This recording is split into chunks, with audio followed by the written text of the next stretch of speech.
Let me show you how to print on a performance garment with performance inks. When I say performance garment, I mean something that is 100% poly, something dry fit. What happens is the synthetics in your material want to come up through the ink, and most of the time when we're printing white, that will tint or hue in whatever direction your garment is in.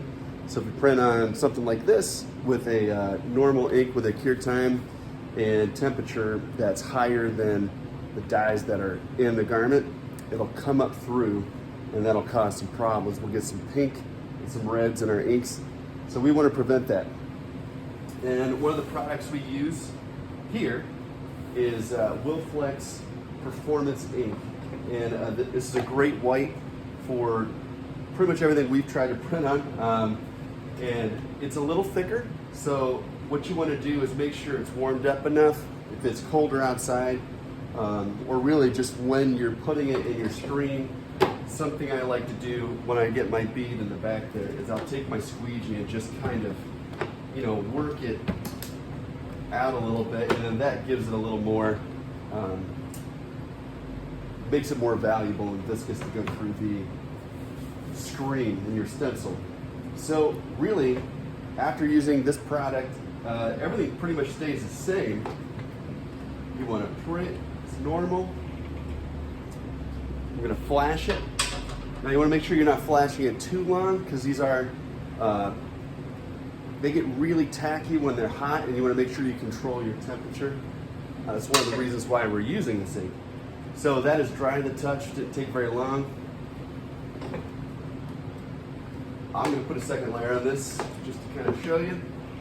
Nice bright white, and that will not skew in the dryer or tint in the dryer because of the, the materials in the ink and it's made for that, so that's why we're using it. And really, it's nice and dry in the touch. Not too tacky. I'm trying not to get it too hot. When it's really hot, it gets very tacky. And big open areas, kind of like this, tend to want to stick to the bottom of your screen. So to be real careful with that. And really, I'm just printing as usual. I'm on a manual right now.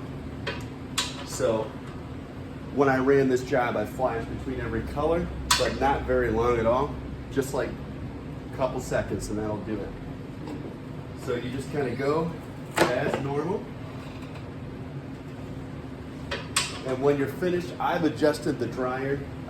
You can look at the data sheet on it, the tech sheet on it will tell you everything you need to know, what mesh to use, what temperature to dry it at, or cure it at, and just kind of how to handle it.